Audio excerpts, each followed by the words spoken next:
सरस्वती गोस्वामी श्री प्रभुपाद की अनंत कोटि वैष्णव वृंद की नामाचार्य श्री हरिदास ठाकुर की प्रेम से कहो श्री कृष्णा चैतन्य प्रभु नित्यानंद श्री अद्वैत गदाधर श्रीवासादि गौर भक्त वृंद की All glories to the assembled devotees. All glories to the assembled devotees. All glories to the assembled devotees. All glories to Sri Guru and Gauranga.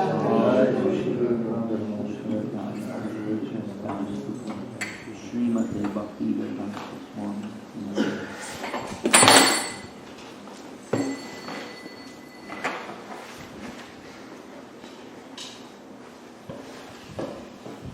Om Namo Bhagavate Vasudevaya.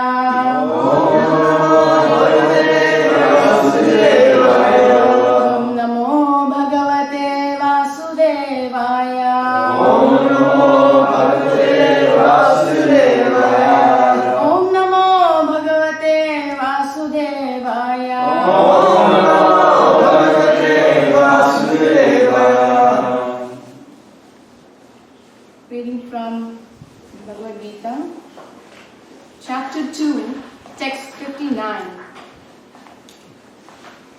विषया विनिवर्तन्ते निराहारस्य देहिनः रसवर्जं रसोऽप्यस्य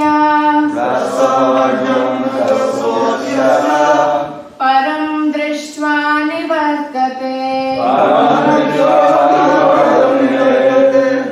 विषया विनिवर्तन्ते निराहारस्य देहिनः रसवर्जं रसोऽप्यस्य परं दृष्ट्वा निवर्तते विषया विनिवर्तन्ते निराहारस्य देहिनः रसवर्जं रसोऽप्यस्य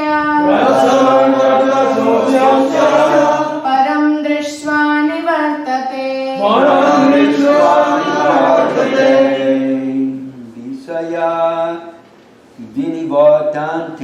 Visaya vinivartante nirahara asya dehinaha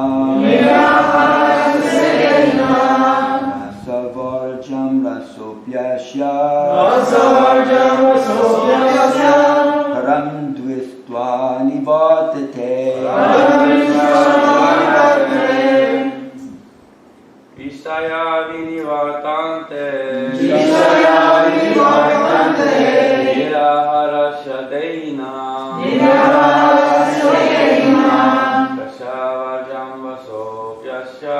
Rasavarjam vasopyasya Param drisva nivartate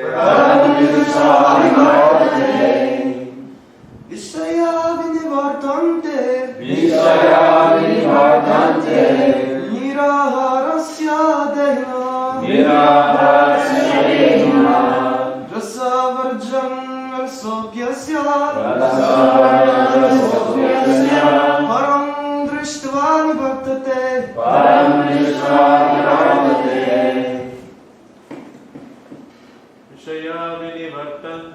Visaya vinivartante Niraharasya dehinaha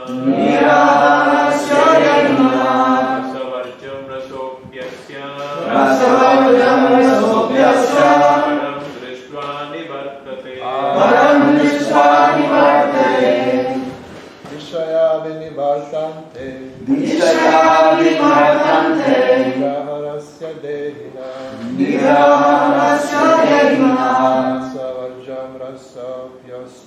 Rasavarjam rasopyasya Param drishtva nivartate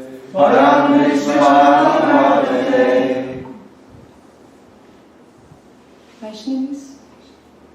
Vishaya vinivartante Niraharasya dehinah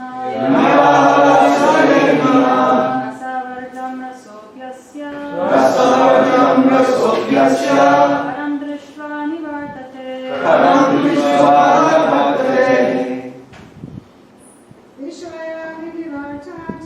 Vishaya vinivartante Niraharasya dehinah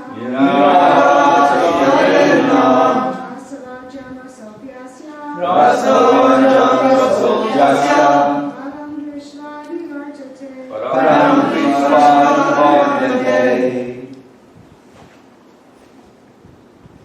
Please repeat. Vishaya. Objects for sense enjoyment. Vinivartante. Are practiced to be refrained from. Niraharasya. By negative restrictions. Dehinaha. For the embodied. Rasavarjam. Giving up the taste. Rasaha. Sense of enjoyment. Api. Although there is. Asya. His. Yes. Param, Param. far superior things. Far superior things. Drishtva, Drishva. by experience. By experience. Nivartate, Nivartate. he ceases from. He ceases from. Translation. Though the embodied soul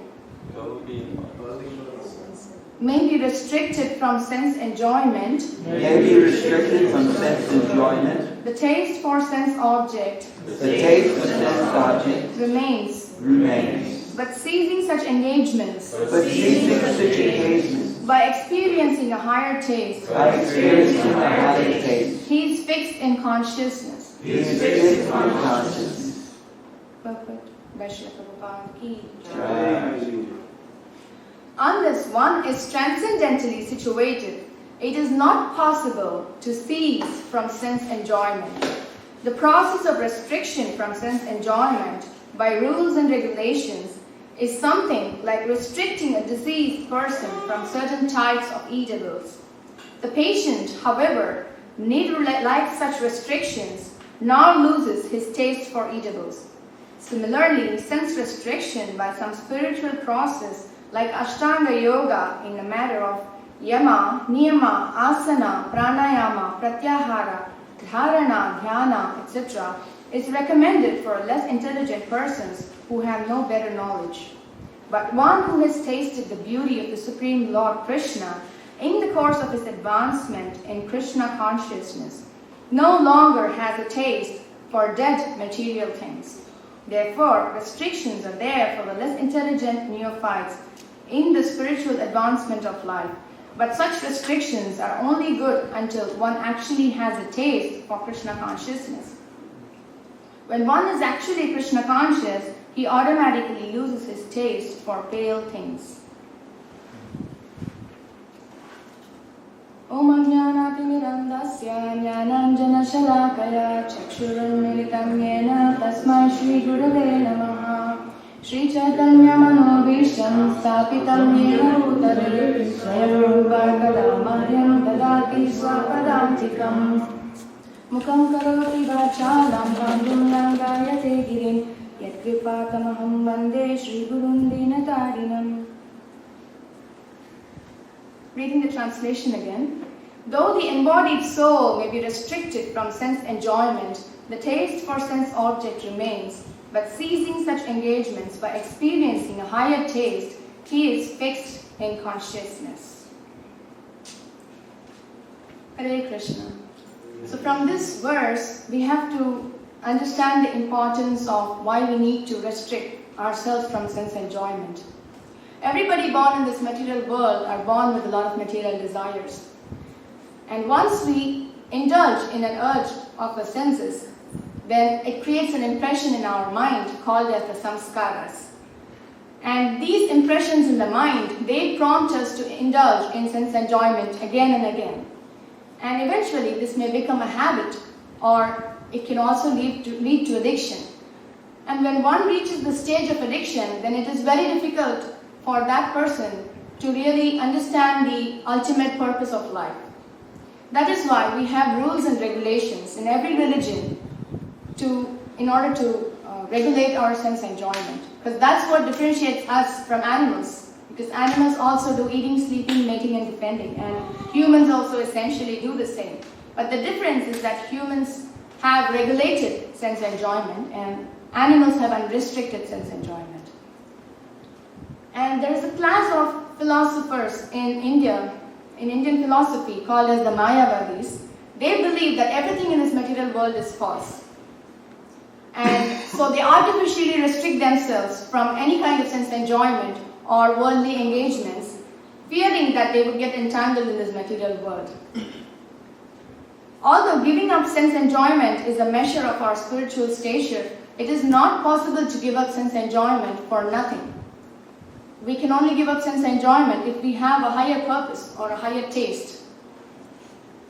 And in the next verse also Krishna goes on to explain that the senses are so strong and impetuous that it forcibly carries away the mind even of men of discrimination who are endeavoring to control them. So it is very difficult to control the senses unless we have a higher purpose. That is the purport here. And here there is a very interesting term. We have to understand the difference between sense restriction and sense control. Sense restriction is restricting the senses from indulging in sense enjoyment due to fear of entanglement, whereas sense control is conquering the senses by positive engagement in devotional service. So there is this extreme of unrestricted sense enjoyment which will lead us away from spiritual understanding, and the other extreme is completely abstaining from sense enjoyment, which is only going to lead to frustration. So both will not lead us to the right path.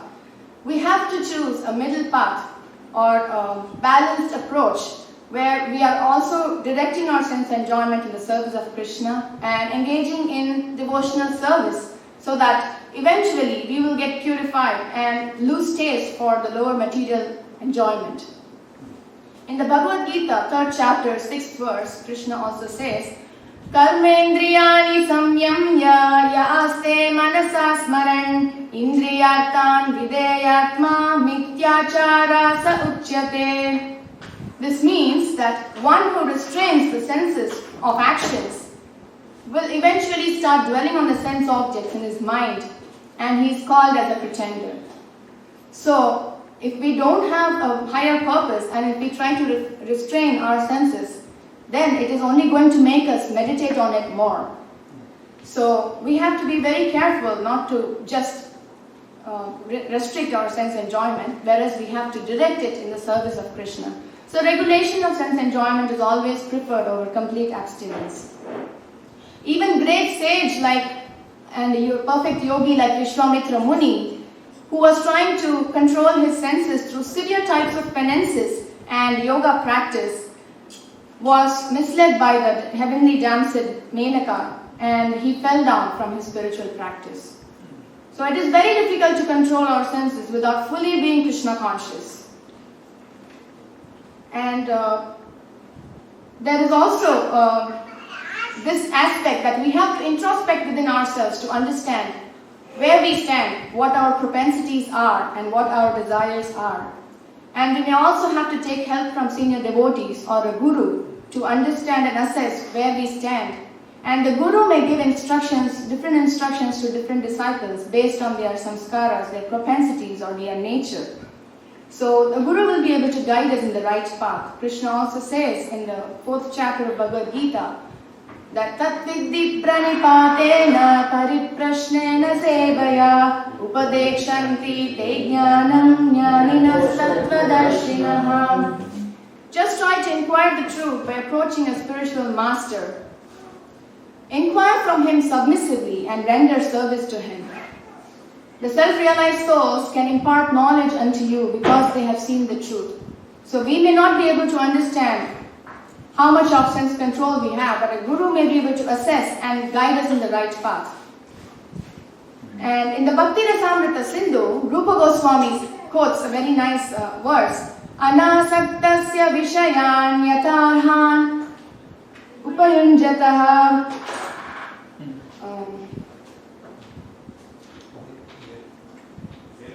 nirbandhas Krishna sambandha yukta vairagya uchyate. Which means to say that as long as we are in this material world, we have to act. We cannot cease acting.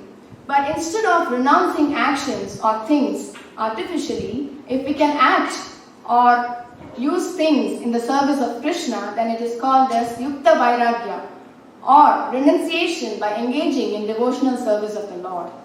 And there are many examples of Yukta Vairagya. With whatever possessions we have, with whatever ability we have, we can always engage in Yukta Vairagya. Which means that with whatever, in the modern world we have so many gadgets, technologies that can be used in Krishna's service as well. So the gadgets and technology can be used to increase awareness of Krishna consciousness amidst people. And also we can use our money in the temple promotion and in the promotion of the movement. And we can also use our house in conducting programs and preaching to new people about Krishna consciousness. We can use our talents and abilities to help other devotees and in preaching. We can also use our car vehicles to transport devotees from one place to another. So there are n number of examples of Yukta Vairagya, but although we are using those objects, we are not attached to it because we are using it in the service of Krishna. So that is what is Yukta Vairagya.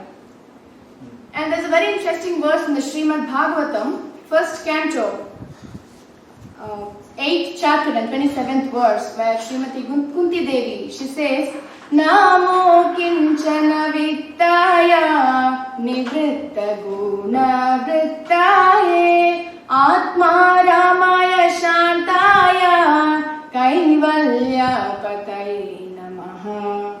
So this verse, Srimati Kunti Devi, she uses a very nice phrase to address Krishna. She says that Krishna is the property of the materially impoverished. And in this verse, Srila Prabhupada explains that as a living being is finished as soon as he does not have anything to possess. And generally a person, so we are not a real renouncer in the real sense of the term.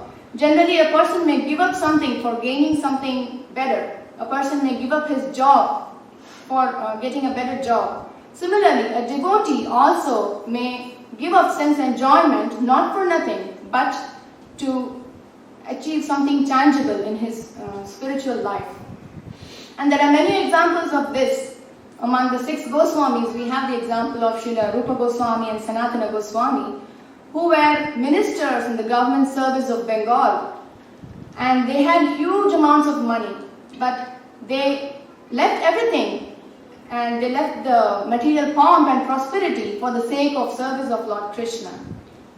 Even Raghunatha Das Goswami, who was one of the 6 Goswamis, he was the son of a wealthy landlord, and he also was the sole heir to huge amounts of property and wealth, but he left everything to achieve something higher in spiritual value.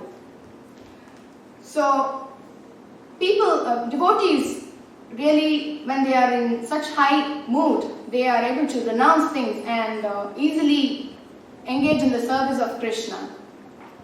There is a famous story about Srila Sanatana Goswami who had a magical touchstone. So there was one poor man who wanted to become rich, and he thought that amassing a huge amount of money was going to give him happiness. And he heard about Srila Sanatana Goswami having a magical touchstone.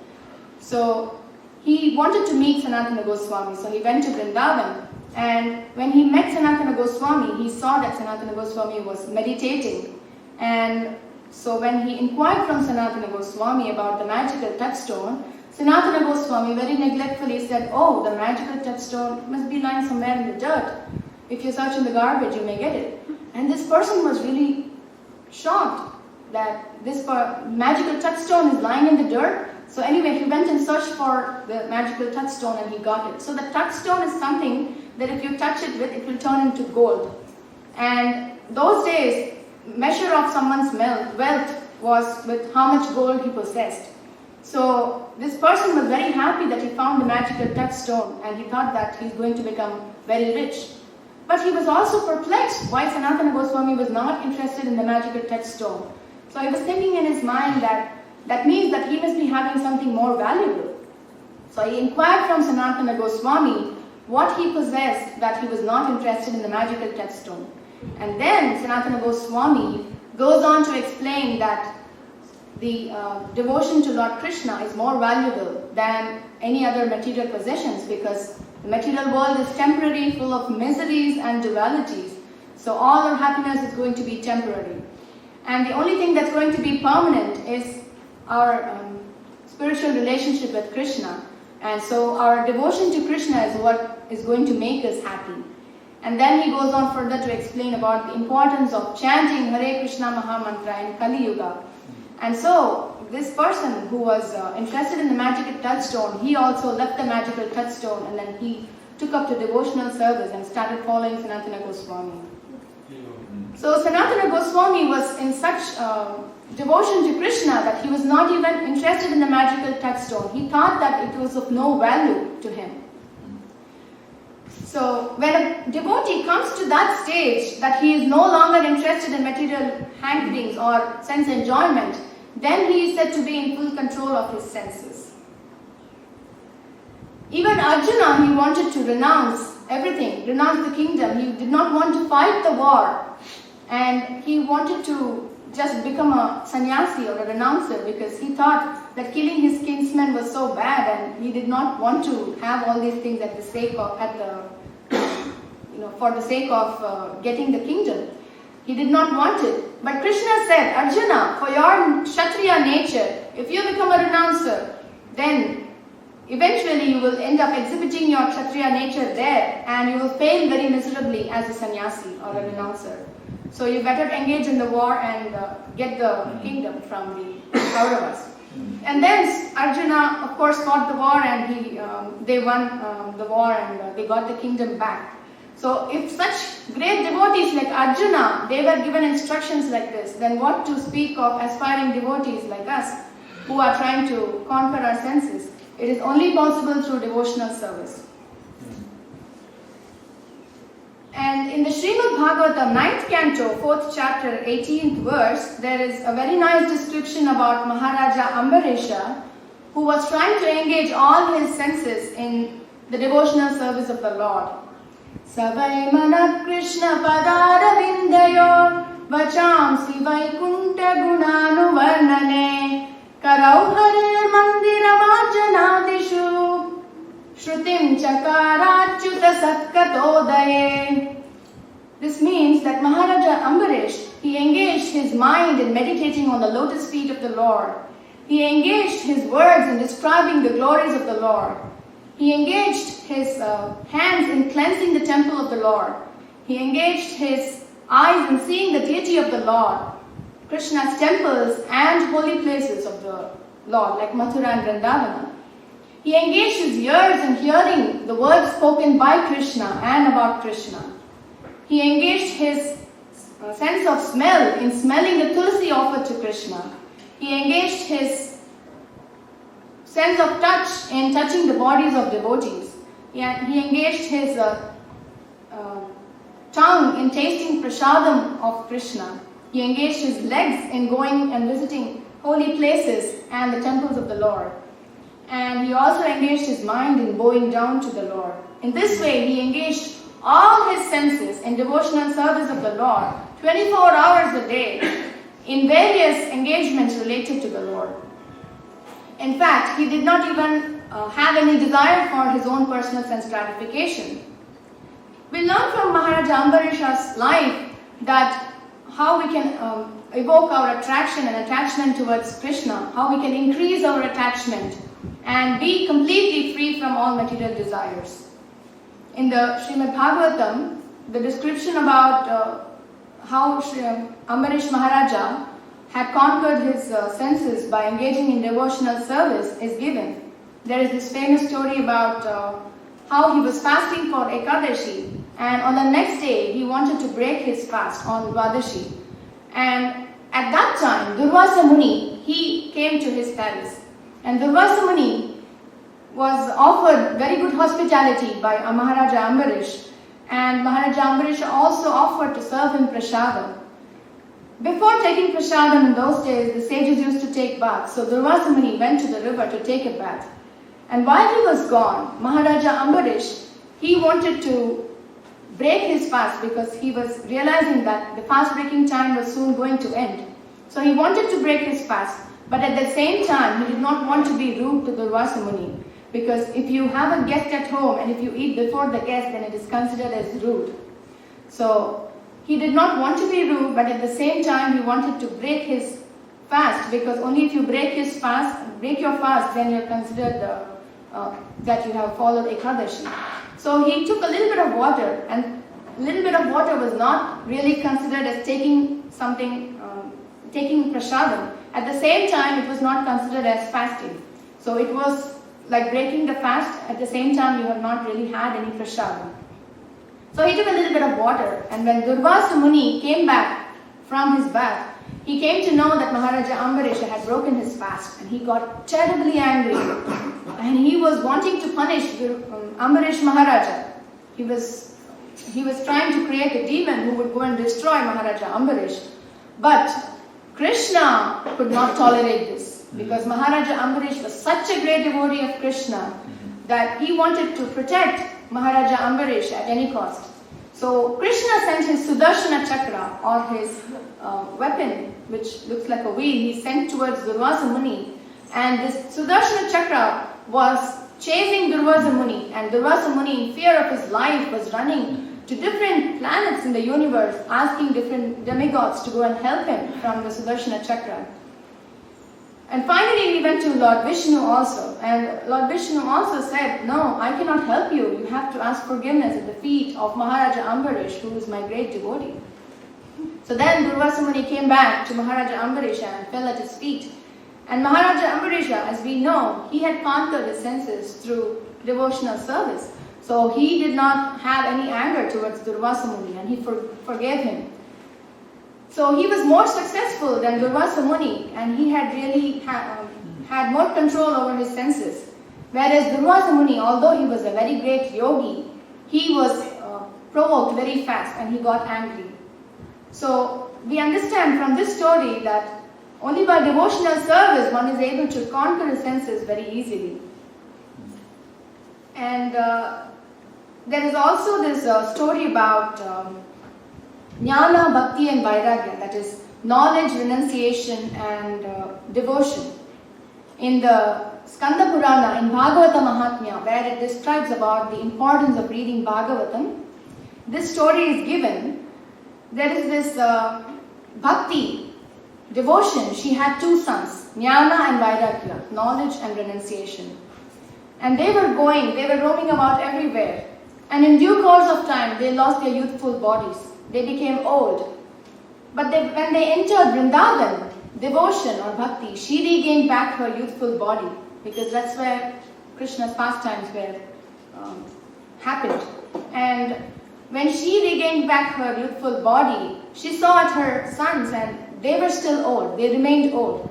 So she got very upset and she started crying. They were sitting in one corner and they were crying. Narada Muni happened to pass by, and then he inquired from devotion or bhakti what had happened. When she described that her sons were old and they did not regain back their youthful body, he suggested that they should hear or listen to Srimad Bhagavatam fully. And following Narada Muni's instructions, she made them listen to Srimad Bhagavatam. And eventually they got back their youthful bodies. So this is an analogy story from which we understand that when we read Srimad Bhagavatam, it evokes our devotion or bhakti. And then Jnana and Vairagya, knowledge and renunciation, comes automatically to us. So knowledge and renunciation are a byproduct of bhakti. We don't have to endeavor separately to acquire them. And in this material world, which is full of miseries and challenges, we have a very nice opportunity to have met devotees and to be in Krishna consciousness. So we have to really take advantage of this opportunity and take association of pure devotees and try to perfect our lives in this very lifetime. We don't realize this opportunity, we don't realize how fortunate we are, because when we get something easily, we don't realize its value. But Krishna consciousness is really a very rare opportunity, and we have to understand the importance and try to fully utilize it. In Chaitanya Charitamrita, Madhya Leela, 22nd chapter, 54th verse, it is said, Sadhu Sangha, Sarva Shastra Kaya, Lavamatra Sadhu Sangha, Sarva Siddhi Hoy. It says that the verdict of all scriptures, Sarva Shastra, is that even by a moment's association with a pure devotee, one can attain all success. So, it is very, very rare opportunity that has been given to us. And if we take advantage of this opportunity and associate with devotees, pure devotees, and understand Srila Prabhupada's teachings, and also preach this message to others, then our life will be very successful. With this, I would like to conclude and open for any discussions, corrections, questions, and comments. Thank you all very much. Hare Krishna. Hare Krishna.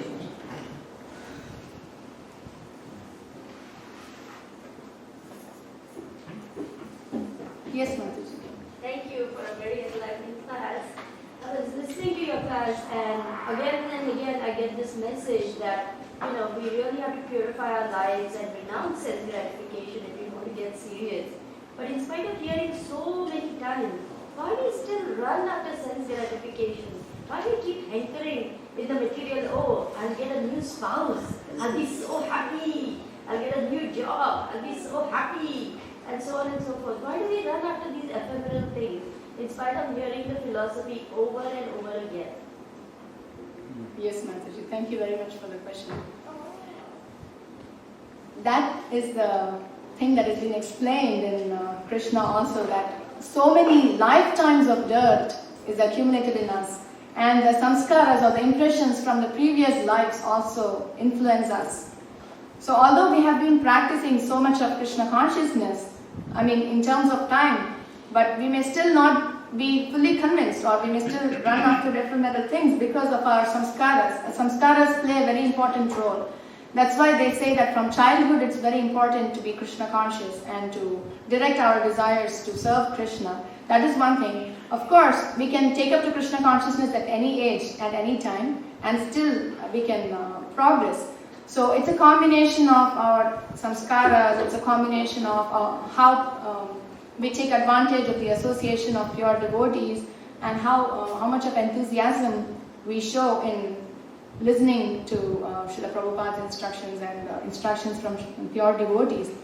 So that's what Chaitanya, Sikshashtakam, in Sikshashtakam Chaitanya Mahaprabhu also says, that so much of dirt has been accumulated over and over again from millions of lifetimes, not only from this human birth, from every other birth that we have taken. So that's the problem, that so much of dirt has been accumulated, and how much ever we understand that it is not good for us, we are running after these things. So the only thing that can cleanse and purify us is the Hare Krishna Mahamantra. It is said that when we chant Hare Krishna Mahamantra, Krishna personally comes and digs our heart and throws all the dirt out. So this is the only process, and it's a very simple process that has been given to us actually. This process can really purify us, and we don't realize it's subtle. Sometimes we may not see the result immediately, but the dirt, so much of layers of dirt has been accumulated. Krishna says in the Bhagavad Gita also, Dhumena vriyato vanne yata dasho malena cha. So much of dirt has been accumulated from so many lifetimes. That is why how much ever we read and how much ever we try, we still have some attraction towards it. So it's very difficult to understand. It's a very subtle feeling, in fact, that we may think that we may have conquered it, but we have not. Can I ask a follow-up? Yes, Mataji. So then shouldn't we just go and gratify all those desires, because, only once I finish gratifying all my desires, then I can become serious, right? So I must run after that pretty young thing and catch her, and then I'll feel happy and satisfied. Then I can focus on spiritual life. Not everything is required to be satisfied, because as I said, if you go and satisfy once, then it is going to lead you to go after it again and again. But at the same time, some of them are really genuine desires which can be doubted. So whatever we can dovetail in Krishna's service, we can, to some extent, in a regulated way, we can gratify those senses. But the things that we cannot really direct towards Krishna's service is not going to help us. It is just going to leave bad samskaras in us, and we have to carry forward. For example, when young couple get married, they have a genuine desire to raise a child in Krishna consciousness. We cannot say that, no, that's going to really pull us down. They can go ahead and, we get a Krishna conscious child, and they can raise the child in Krishna consciousness. That is a positive engagement for them. So some desires are genuine. Like everybody has desires to taste different foodstuffs. We cannot say that it is wrong to have those desires. But instead of going and gratifying those desires in some restaurants or somewhere else, which is going to affect our consciousness, if we eat Krishna Prasad, then those desires are going to come down eventually, and we will know how to control them. So some of the desires that are genuine, which we can direct towards Krishna's service, we can gratify in a very regulated way. But things which are not, if somebody has a desire to go and drink alcohol, then we cannot direct it towards Krishna's service. We have to leave that desire alone. So as much as possible, we should try our best not to address those desires, because if we engage in Krishna's service so much that we don't have time to address those things, then eventually those desires will vanish over a period of time. Does that help, Mataji? Yes, very much. Thank you. Thank you. Thank you for asking that.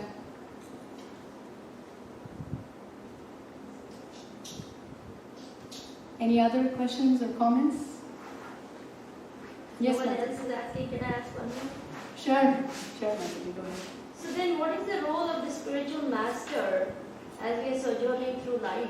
What is the, I mean, if all the Shastra is telling us everything, I can read everything from the Shastra, why do I need a spiritual master? We need the spiritual master because sometimes people take wrong decisions. They think that just when a person initially enters into Krishna consciousness, Krishna gives them a lot of bliss. So they are so much in bliss that they think that they can renounce so many things and they can completely dedicate their lives in Krishna's service. But eventually, over a period of time, they may the samskaras may again come out again, and then they may not be able to cope up with all the different pressures from their minds and also the position that they have taken by completely giving up everything as well. So they may not be able to do justice. So a spiritual master or a guru, when you submit to him, he knows everything that's running in your mind because he is a representative of Krishna. So he is as good as God. We worship the guru as good as God because he really knows what is his disciples' capabilities and what his nature, his or her nature, and what his or her samskaras are. So depending on the person's nature, he may give different instructions to different disciples. He may not give the same instructions to all the disciples.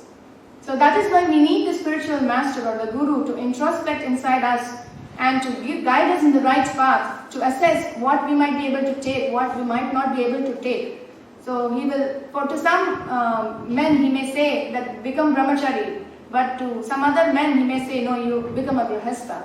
So he may give different instructions to different people. So it is completely based on the nature of the person and different propensities. He will give instructions. So a guru is definitely required for us to understand. If we think we have the capacity to assess everything, then it's not true. Thank you, Mother.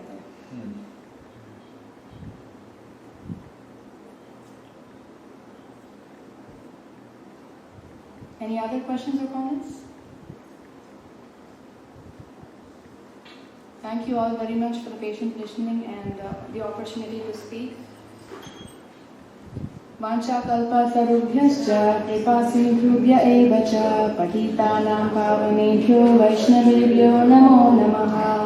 Anantakoti Vaishnavim ki jai, Shri Prabhupada ki jai. Hare Krishna. Thank you.